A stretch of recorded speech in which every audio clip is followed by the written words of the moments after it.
Olá, prezados irmãos e irmãs, nós estamos iniciando mais uma vez um novo estudo dentro da mesma temática que é a providência divina.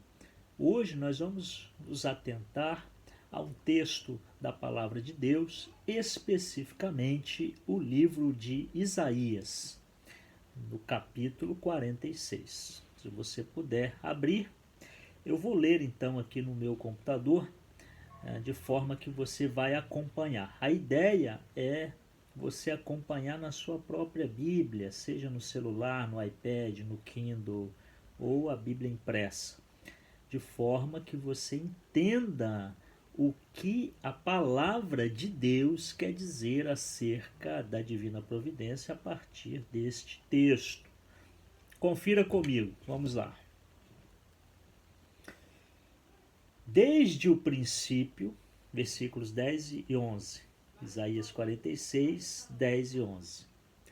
Desde o princípio, anuncio o que há de acontecer, e desde a antiguidade as coisas que ainda não sucederam, que digo, o meu conselho permanecerá de pé, farei toda a minha vontade, que chamo a ave de rapina desde o Oriente e de uma terra longínqua, o homem do meu conselho. Eu o disse, e eu também tomei este propósito e também o executarei. Bom, você conhece o contexto de Isaías 46. Aqui Deus está falando de algumas atitudes a serem tomadas com um povo que abandonou a aliança divina, um povo obstinado, um povo idólatra e que havia abandonado a graça derramada através da aliança. E esse Deus do pacto, da aliança, ele agora não apenas cobra através de Isaías a desobediência do povo, mas esse Deus agora também ele profetiza através do profeta acerca do que ele há de fazer. Bom, a partir daí nós temos o que nós chamamos de uma ponta da linha da doutrina da providência. Como nós já vimos em vídeos anteriores, a doutrina da providência aponta para aquilo que Deus decretou e que há de fazer uma vez que ele decretou. Bom, eu quero observar com vocês, eu anotei aqui, quero ler para vocês algo interessantíssimo que já vem sido falado através dos séculos. A história da doutrina cristã, a história do cristianismo mostra que homens de Deus, pessoas preocupadas em apresentar todo o desígnio de Deus, já havia apontado essa tão importante doutrina que tem sido esquecida, não propositalmente, mas porque nos últimos tempos e na atualidade, algumas doutrinas são aprendidas apenas na escola bíblica da igreja. Isso nos leva a pensar em como a igreja pode aprender doutrinas, uma vez que os frequentadores da tradicional escola bíblica vêm diminuindo cada vez mais. Bom, é por isso, inclusive, que eu tenho feito essa série de estudos para que os irmãos da minha igreja e de outras igrejas possam ter um material gravado acerca da doutrina da providência e possam assistir na medida em que tiverem o seu tempo, em qualquer horário do dia, está disponível lá no nosso canal do YouTube. Inclusive, quero pedir que você não apenas assista, mas que você compartilhe, curta, compartilhe o nosso canal. Deixa eu ler para você aqui então acerca da doutrina da providência, revisando falas anteriores. Deus, o bom Criador de todas as coisas, em seu poder e sabedoria infinitos, mantém, dirige e dispõe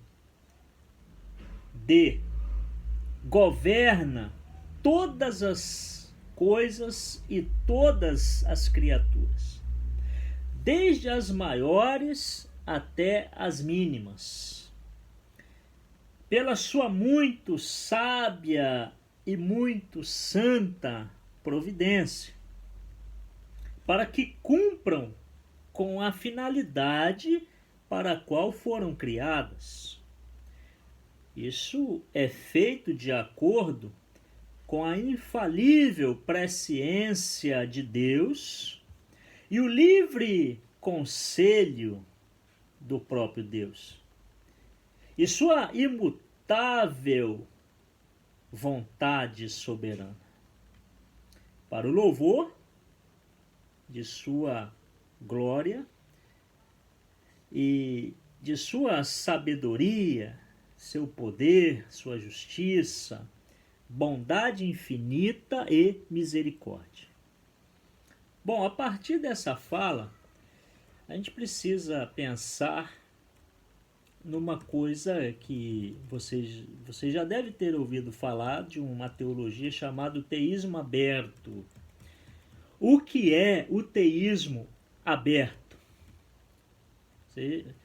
Inclusive, eu vou recomendar um livro que é importantíssimo. Se você ainda não estudou, vou indicar o livro Teísmo Aberto, do John Piper e Justin Taylor.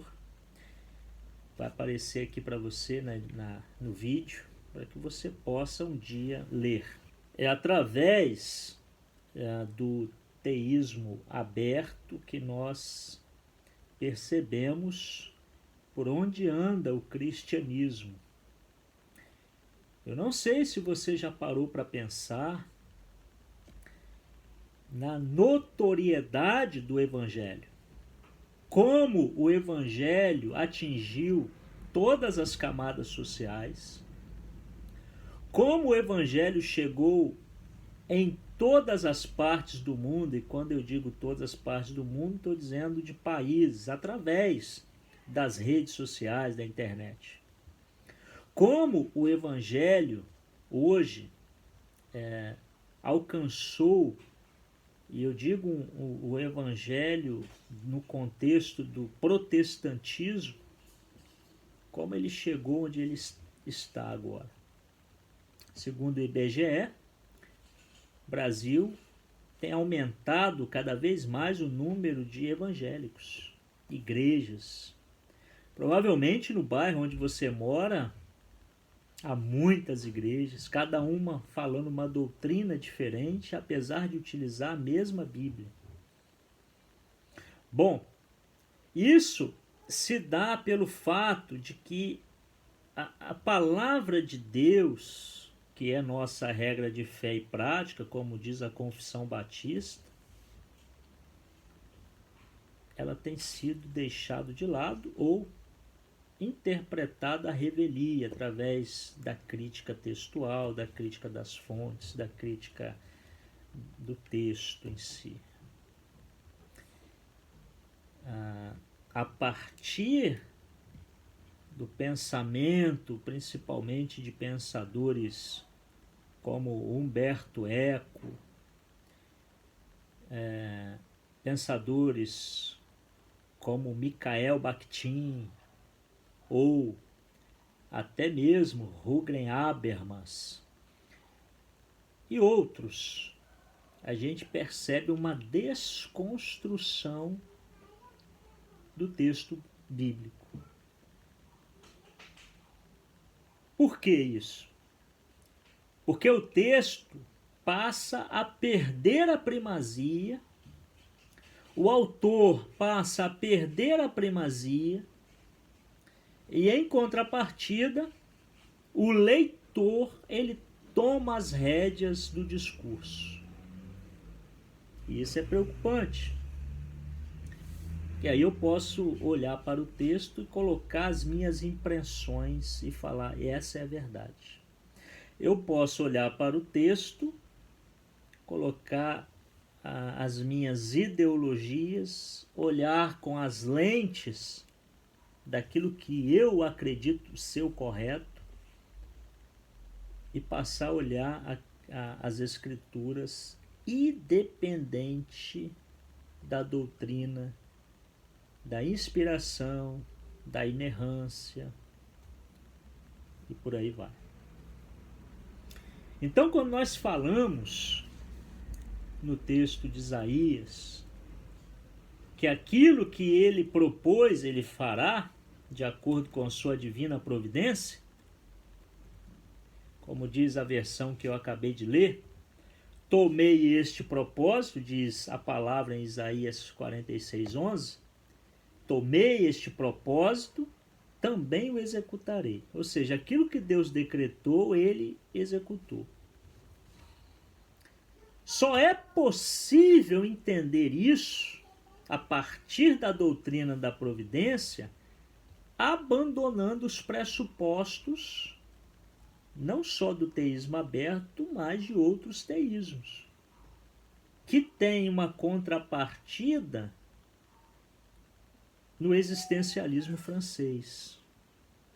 Se você for lá em Jean-Paul Sartre, o existencialismo é um humanismo que você deveria ler, se não leu ainda, para entender esse momento atual. Sartre vai dizer que a existência, ela precede a essência. Ora, se a existência precede a essência, então aquilo que eu faço no momento presente, aquilo que eu determino fazer, coloca em xeque tudo que está ligado à eternidade em termos de decretos divinos, em termos de destino, em termos daquilo que Deus planejou. Deus já não tem mais o controle, porque o ser humano, existencialmente, ele constrói a sua vida. Entende? Mas no cristianismo, pelo menos no cristianismo que eu conheço, a essência precede a existência. E a essência é: somos a imagem e somos a semelhança de Deus. Basicamente, o teísmo aberto diz que Deus criou todas as coisas, que Deus é Deus, mas que Deus deixou toda a criação para a manutenção do homem, ou através da manutenção do homem, ou submissa a essa manutenção. Muito parecido com aquela doutrina antiga chamada mordomia. Deus deixou com que o planeta e tudo que acontece aqui nas mãos do homem.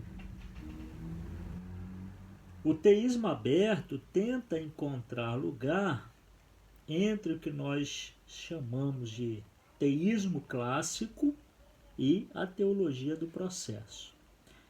Eu gosto muito daquilo que Franklin Ferreira elenca. Ele faz uma classificação das posições básicas do teísmo aberto, e eu vou ler para você o que é que ele descreve acerca dos principais pressupostos do teísmo aberto.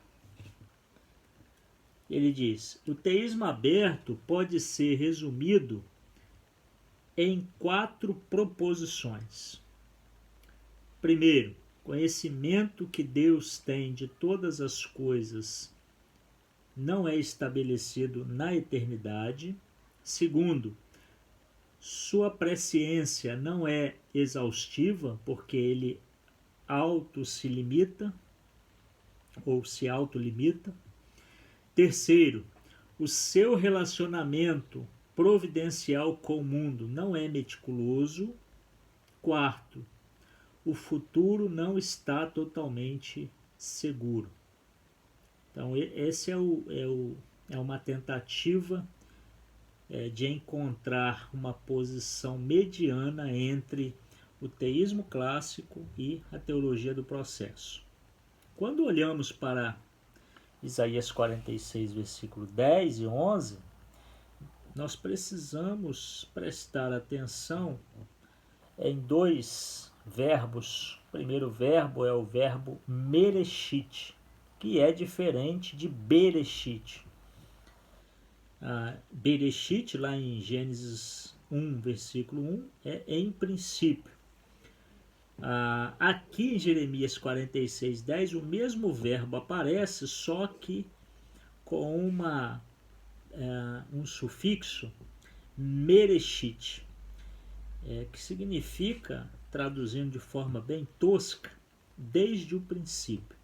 O que significa que existem coisas numa eternidade passada que Deus decretou, conforme diz o próprio texto de Isaías 46, versículo 10 e 11. No início eu disse acerca do contexto. Israel estava sendo, então, julgada por Deus. Esse julgamento agora passa por revisão. E essa revisão é o fato de que Deus irá punir a própria Babilônia, que era o castigo do julgamento de Deus sobre o povo que ele escolheu, o povo de Deus.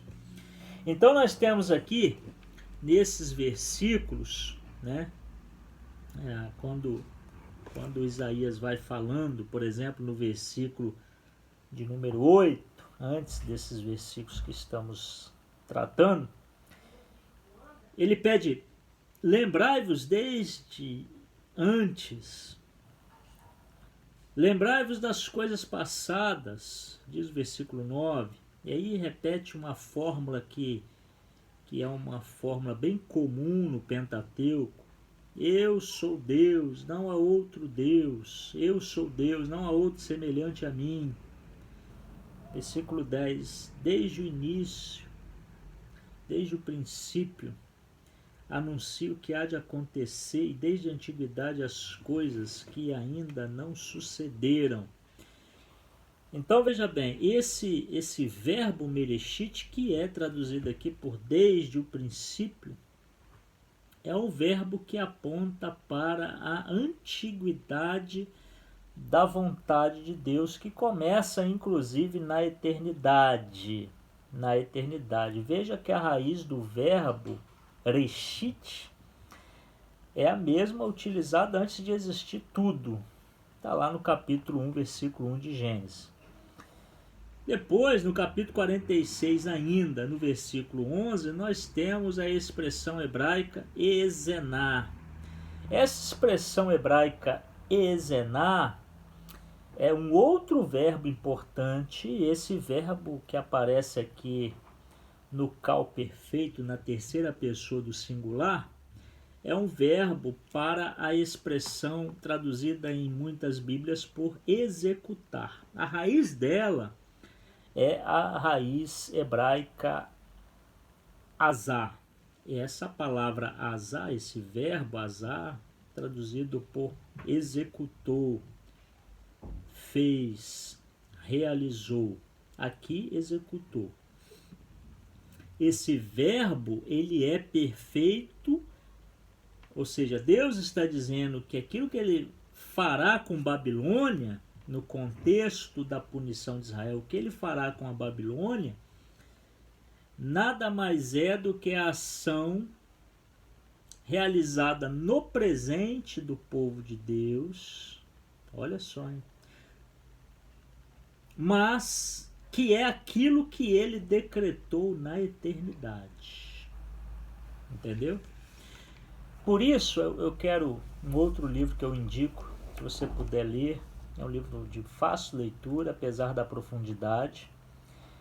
que é o livro do Dr. Heber Campos. Heber Campos. E na página 316 eu quero ler para você que o teísmo aberto ele não tem vez para o exegeta. É claro, para aquele que leva a palavra de Deus a sério. Esse é o livro, tá? O Ser de Deus e suas obras, a providência e a realização e a sua realização histórica. Vai ficar aqui para você observar. Eu quero ler a página 316, que ele diz assim: o decreto de Deus precisa ser cumprido por causa da eficiência dele, por causa da sua natureza. Deus não pode determinar que um evento venha acontecer e que por falha das criaturas ela não venha acontecer. Claro, Deus não pode ser pego de surpresa. Logo, eu quero dizer, para encerrar esse vídeo, que a queda dos ídolos da Babilônia no capítulo 46 e a queda da própria Babilônia no capítulo 47 estava nos planos de Deus desde a eternidade, assim como o próprio exílio do povo de Deus, em termos de justiça divina, estava nos planos de Deus desde a eternidade. Por isso é que lá em Gênesis, na sarça, no evento da sarça ardente, naquela teofania, nós temos uma planta que pega fogo, mas não é queimada, ela não se consome. Eu devo fazer um vídeo sobre a sarça ardente, mas eu quero já mostrar para você a providência ali naquele evento. Deus já estava mostrando a Moisés que o povo de Israel iria passar por um sofrimento, que ali simbolizada na queimadura da planta, mas que o povo não iria perecer por completo, haveria o remanescente fiel. E esse remanescente fiel estava nos planos de Deus, por isso a sarça queimava, mas não se consumia. Espero que você tenha sido abençoado nesse vídeo. Insisto que você compartilhe, que você também curta, assine, né? É só clicar naquele sininho que você vai receber as notificações desse estudo. E no próximo vídeo nós vamos tratar ainda da divina providência. E que Deus te abençoe.